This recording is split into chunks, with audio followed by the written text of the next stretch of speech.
All right, I'm here with Tay Stunna. Tay, welcome to the latter end, man. It's a pleasure to have you on.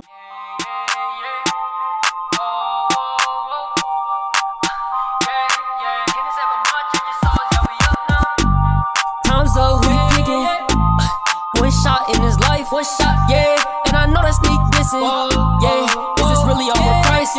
Gotta show love when they show the hate. I bounce back. I ain't gon' hate. I ain't gonna argue this. Thank you so much for having me, man. It's a blessing just to be able to talk with you, man. So I'm excited.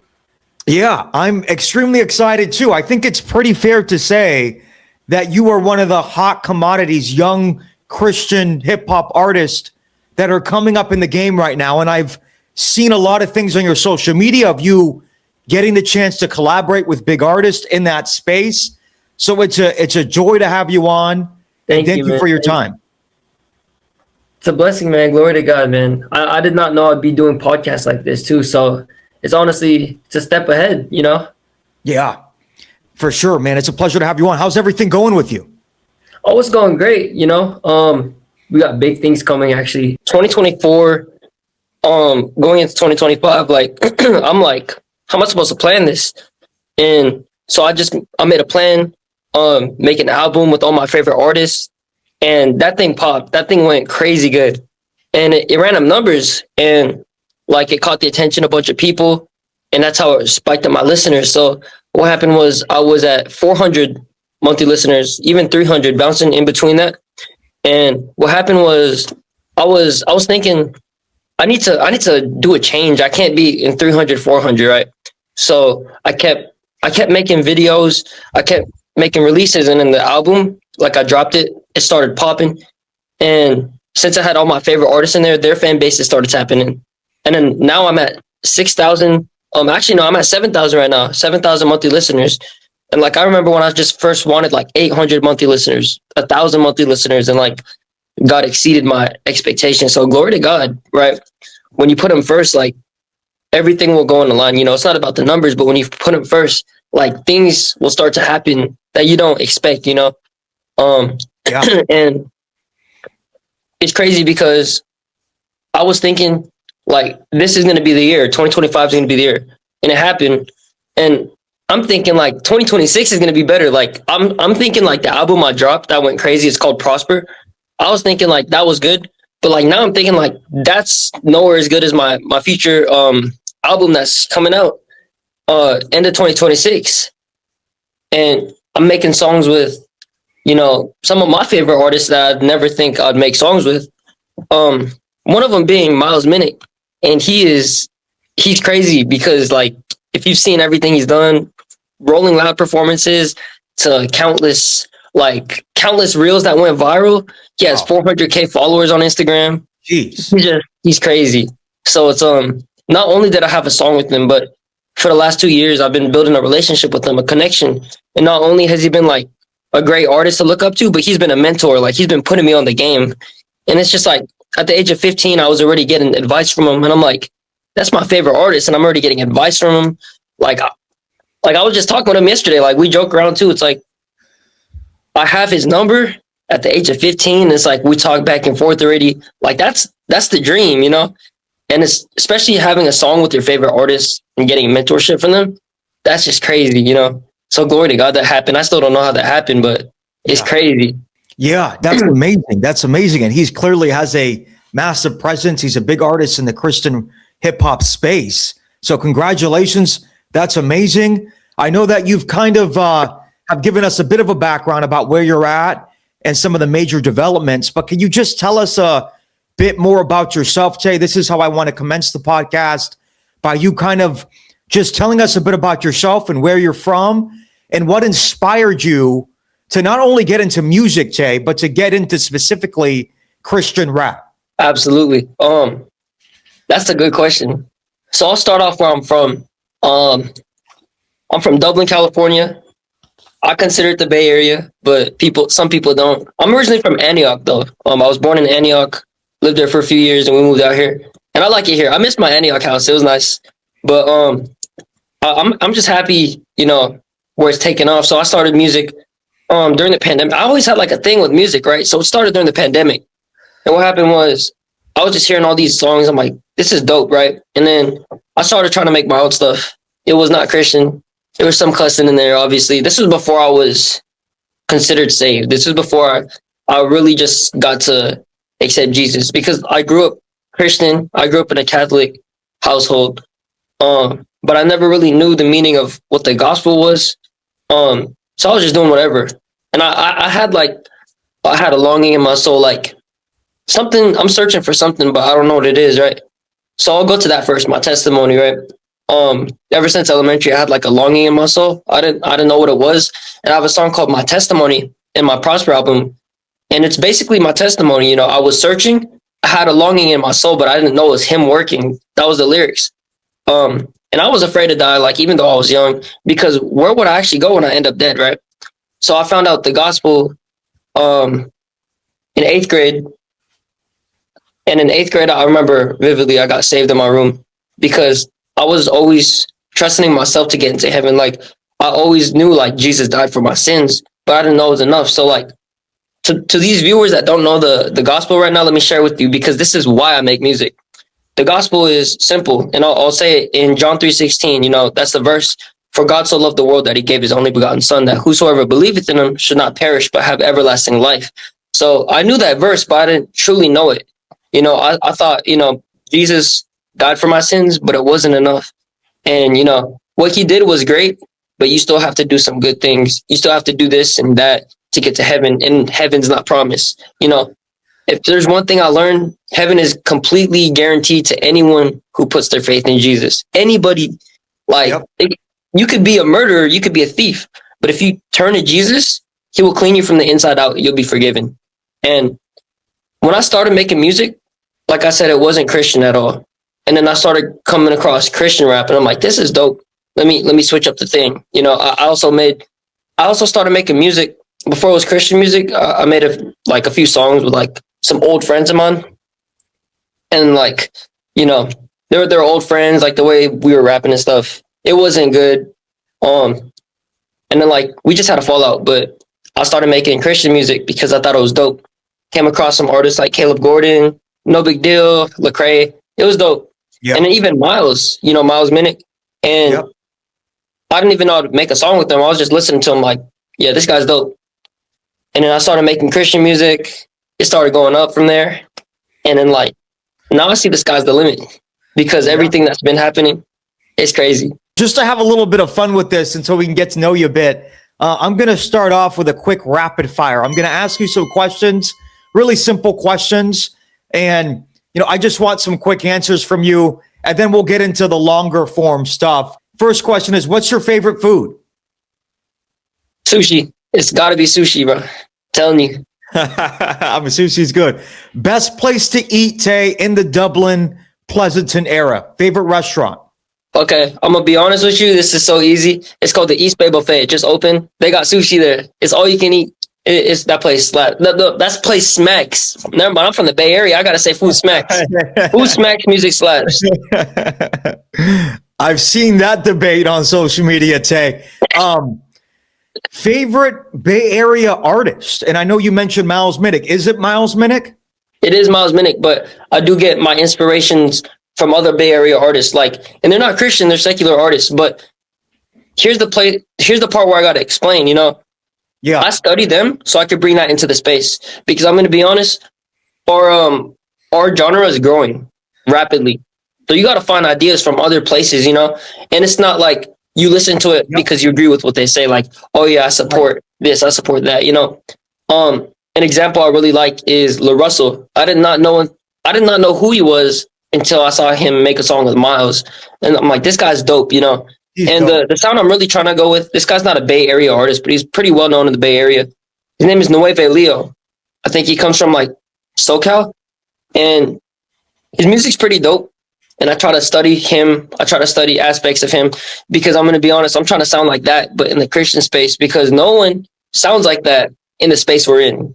You know, nobody sounds. I'm trying to take that and turn it into something positive, something Christ-centered. And if that happens, people are going to be like, this guy sounds dope. We've never heard anything like this in our space. We're going to tap in with him. But Miles Minnick, for sure. I listened to La Russell to study him.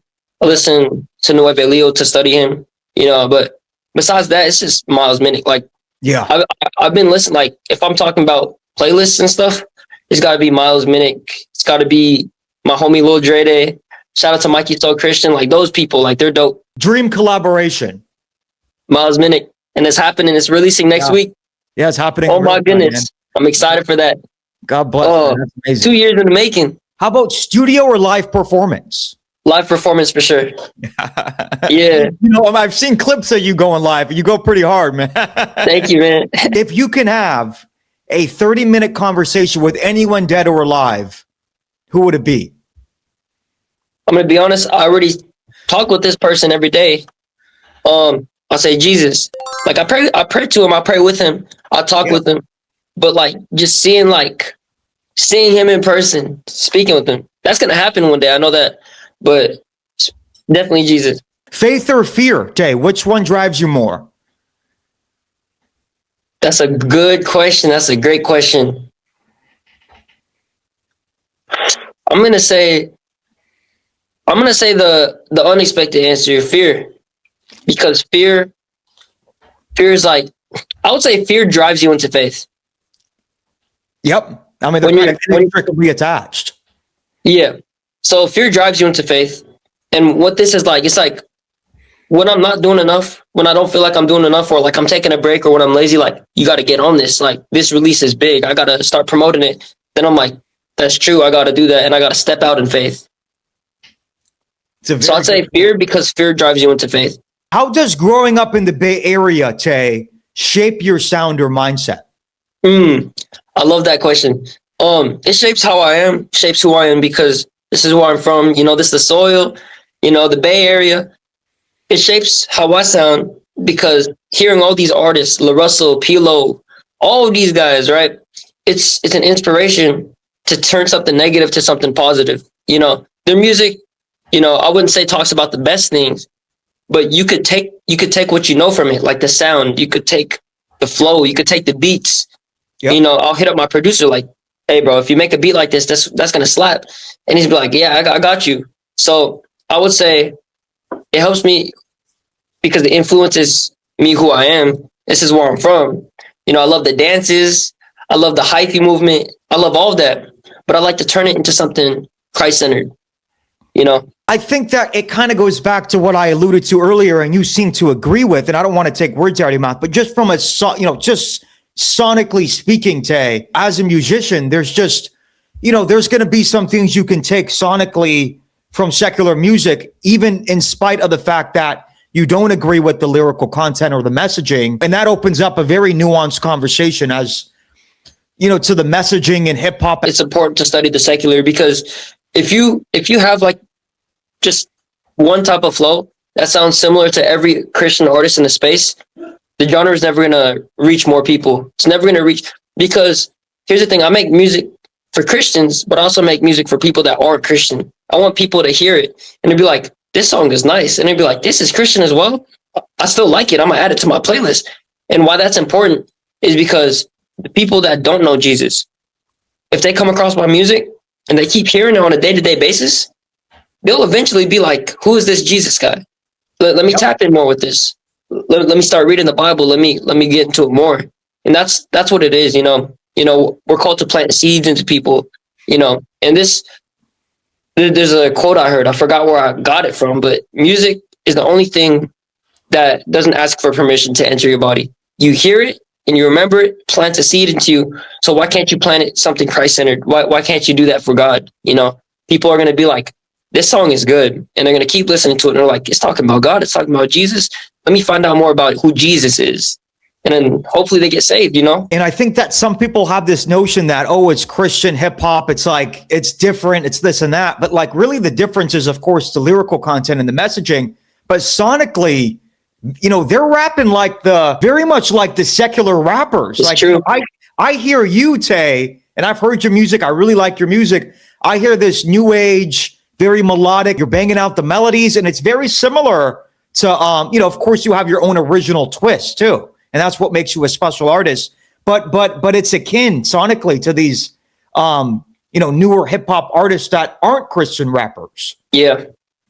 That's true. Yeah. And I just think that people get this misconception that, Christian rap is like this own, it's like, it's like its own thing. And lyrically it is, but sonically it's, there's a lot of similarities. At what point did you realize, Tay, that you had a talent for music and decided to pursue it seriously?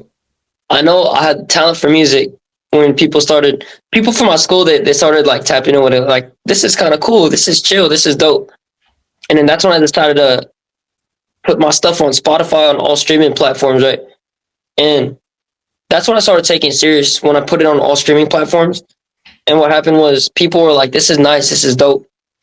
And then there's also some people like when I first dropped on Spotify, they're like, you only got 30 monthly listeners. I'm like, trust me, that's going to go up. I remember, I think a few weeks right after someone said that, I hit my first 1,000 monthly listeners, and then it spiked down because monthly listeners change. Yeah. So I'm like, I wanted to show them, like, you see, I got 1,000 monthly listeners now. And then like a few months later, it just goes back down to like 300, 200. But I would say like I started taking it serious when people at school started tapping in. And it's crazy now because now that everyone's tapping in, the people from school are starting to tap in less. It's always the people that say they support you. They don't really tap in as much. As like you'll get more support from strangers than I'd say your own friends. Yeah, you know what? I mean, that's a good point. That opens up another conversation, but that's a good point. That's very true. And that's usually how it starts organically, right? It starts at the local level. If, people, I mean, I remember when I was in high school, there was a couple guys that rapped who kind of got a buzz in the high school. And then, and then as they grow, they start to get a buzz more in the broader area. And then God willing, it continues to expand and expand. And, one day you hit like a global, which you have the talent to do so. Where did the name come from, Tay Stunna? I mean, how did you come up with that name? Yeah. Oh, man. So I couldn't come up with the name, right? Man, I hate this question, but I also love it. So coincidentally, the word stunna is a very Bay Area term, and it's like Tay Stunna, right? It sounds like I came up with it. I didn't come up with it. I went on. I couldn't even come up with the name, so I went on this website. It's called like AI rap generator. Or I forgot what it was. It's a rap generator. It says type in your name. I just put Tay, and then it came Tay Stunna for Vegas. Right? I'm like, I'm not putting for Vegas. I'm gonna put Tay Stunna. That's dope. And coincidentally, it sounds hecka Bay Area, so I'm sticking with it, and I stuck with it ever since. Do you ever feel pressure being labeled as a Christian rapper? I'm gonna be honest, no. Sometimes I do feel pressure when people at school to be like, he's a Christian artist, right? And people don't know what I'm about. But I'm gonna be honest, it doesn't give me much pressure when I push it out because, like I said, music doesn't ask for permission, right? Like, I'm not forcing it to anyone. You could choose to follow me. You could choose to see my journey, but it's not gonna make me feel pressured because I'm gonna be honest. I had a performance at my school's HOCO this year. Packed that thing out. It went viral. You could check it on my Instagram page. Actually, it went viral. It packed out. I think I've seen some of the clips of you jumping. You got that place jumping.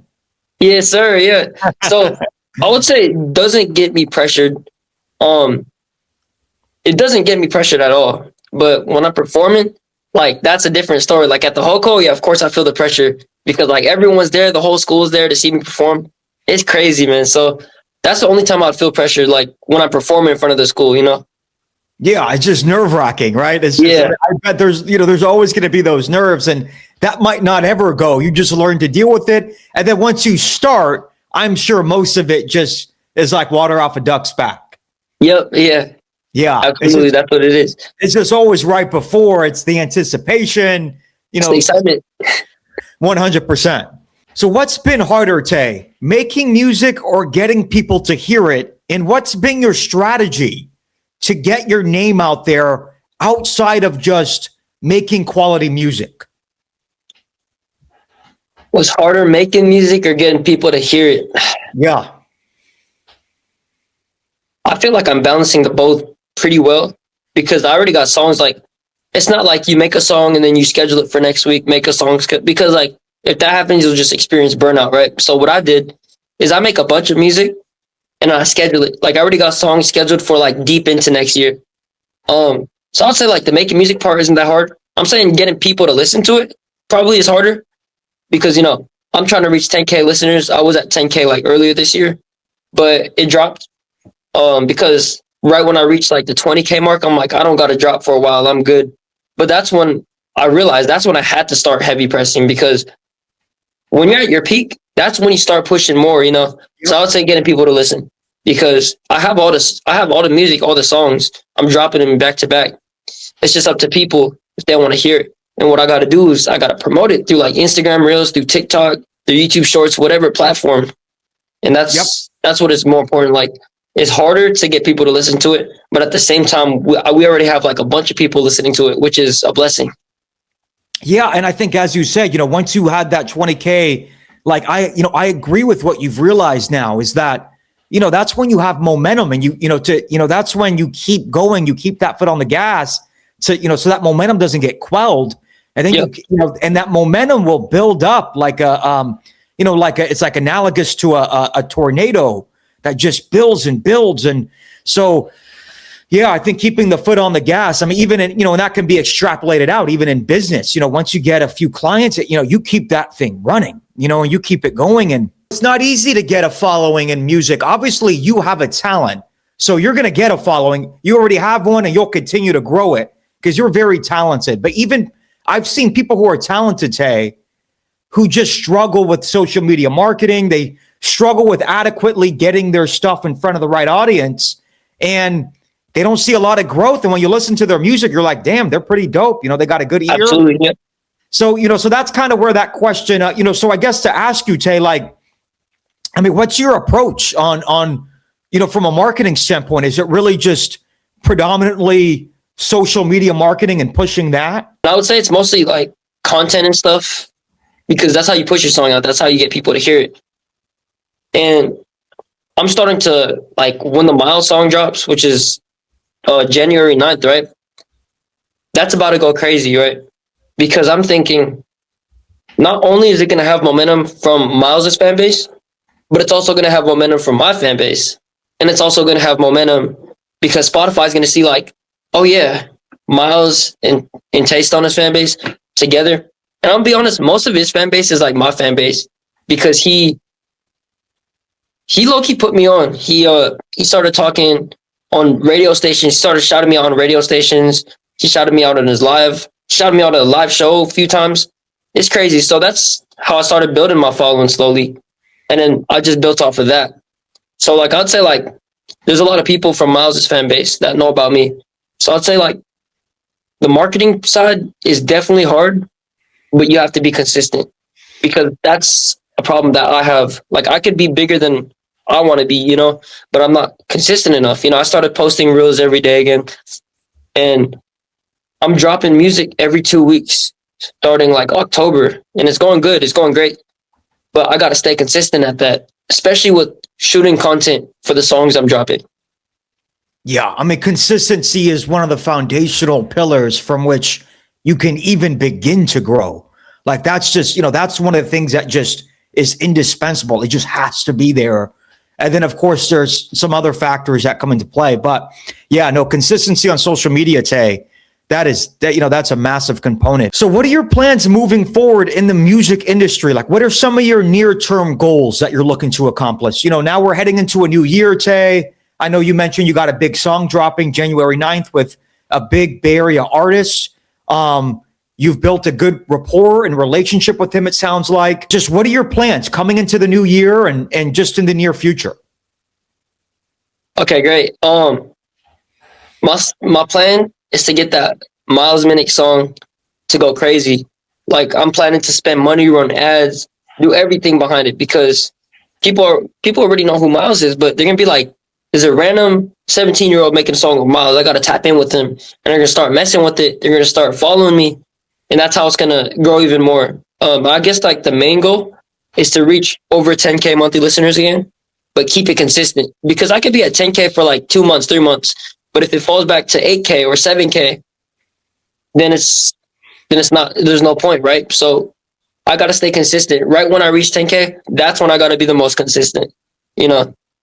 I don't know about this year, but probably the next 2 years to hit probably over 10K Instagram followers, But like I said, it's really not about the numbers, but it's more about putting him first. When you put him first, everything aligns together. Romans 8:28 says, "For we know all things work out for those who love God," right? So it's not some things work out, but all things work out. So when you put God first, like everything's gonna align itself and take care of itself. Right now, you are a junior in high school, Tay, or a senior? I'm a junior. I'm gonna be a senior next year. Gotcha. Do you plan, and I suspect you probably don't because you have a music career that's doing great and that has a lot of promise, but do you plan on going to a university? Yeah, I'm actually planning to take a 2-year. There's my church is actually doing a thing with a college called SEU. They actually made a really popular song called "What a God," right? It's a great song, and they're partnering with them to make a college. So I'm gonna do that for 2 years, get my stuff out the way, and I'm gonna be honest, it's gonna take a while to turn this into an actual career. Like I got motion, I got numbers, but it's gonna take a while for this to get like to where it needs to be. So I gotta have a decent job to get me on my feet, to keep me steady, to keep me stable while I'm doing this. While I also have the time to make content, while I also have the time to do music. So Yep. I'm gonna keep a good job first, and it might even be 5 years, 6 years. You'll never know, right?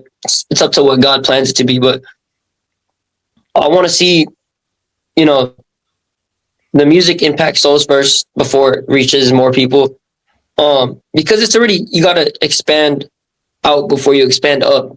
Meaning you gotta affect like your music and like how you live needs to impact the people around you first before you impact global. So it's still building, obviously, but I feel like by the time end of senior years, I'll be in a really comfortable position. By the time I have my job and everything, and then I'll take care of it. Like right now, like I'm working right now. I have a job right now because that's how I fund my music, right? People see me, they're like, "How are you making music and you're working at Five Below?" And I'm like, that's how I make my music. That's how I fund my stuff, So I think it's really important to think about that first, because your music, it takes a while for it to turn into an actual thing. It's doing good right now, but if you want to make a living out of it, you need to work. All these big artists are going to work. Like, Miles, all these people, they're going to work. There's not a day off. That's what they do. It's a very pragmatic, practical approach. It does take time. I guess you never know. You could end up being surprised in a year's time from now, on the latter end of your senior year. In the middle, you're like, wow, this is popped off. I've taken a quantum leap. But generally speaking, you're right. Things take time. To build something great, it takes time. Doesn't happen overnight. Let me get this straight, Tay. So you are a high school basketball player. You're a rapper. You have a social media presence. You're a Christian rapper. Excuse me. You have a social media presence, and you have a job. Yeah, and I'm a member of my church, like a youth. I'm part of I'm a youth leader. So it's hard to balance. I was talking with Miles like the other day. He's like, "You do all of that? Like, go crazy, bro." I'm like, "Yeah, I do all that." Yeah, it's like no big deal. I do all of that. Man, I mean, that because, I have a full-time corporate job. I have a business careers podcast. I have a social media YouTube channel, and it's crazy. It's crazy. Yeah. And it's not easy keeping up on all these things, right? It takes a lot of time. So yeah, man, I'm good for you. So many people have goals, right? To become a rapper, a Christian rapper, an artist, but how often are they acting upon those goals, right? Exactly. Raw action trumps all, Tay. Yep. Because I see some people that have really good music, but they don't push their stuff enough. Like their content quality is not good. I'm like, you got to up your content quality game. You need to post more if you want to start popping. And like I do, but like I want to have the time. That used to be me. But like I'm like, if there's really something that you care about, you'll make the time for it. 100%. What does success look like for you? Just being able to like lift Jesus, like lift his name on high, and seeing people actually be impacted by it. I'm just a vessel, right? So I just want God to use me however he wants me to use me. So that's the goal. It's not about, I want success to be reaching 20,000 monthly listeners again. Like those things are cool, but that's going to come when you put him first. So I want people to be impacted about how he's using me. Yeah. That's what success is. Last question, Tay, and I'll conclude the podcast. what advice would you have? Because you're a young artist and you already have a buzz. What advice would you give to aspiring young artists looking to be successful in the music game? Yeah, absolutely. If you have faith, but you don't act upon it, your dream will never happen. It will never happen. And I'm gonna be honest, fear sometimes could drive someone to like think like that. But I'm gonna be honest, there's so much times when people were like, I would say like there's big artists and I was afraid to contact them. And I'm like, let's just do it anyway. And it happened. And now we got songs with some of my favorite artists just because I was nervous, but I acted on it. Yep. So much times that's happened. The power of just raw action, Tay. I'm telling you, bro. What separates you is taking the action, because everyone and their mom talks about what they want to do or what they're going to do or what inspires them. But the number drops precipitously when you compare that to the number of people who don't just talk, but who actually act upon it. Tay Stunna, what a pleasure it was to have you on the podcast. I'm a fan of yours, man. I mean, I'm a big fan of your music. I've been playing Bounce Back. I've been slapping Flashlight. You're a talented young artist. You got good energy. You got God in your heart. I'm very bullish on you moving forward. Hopefully I'll get the chance to speak with you again. And God bless you, man. Thanks again for coming on the show. Absolutely. Thank you so much for having me. And you can hit me anytime. I'm down to be on again. I appreciate it, Tay. And anytime you're in the city doing a show or just, in SF, please let me know. I'll take you out to lunch or something, man. Thanks for your time. Okay, for sure. Yeah, sounds good. I appreciate it, Tay. Take care.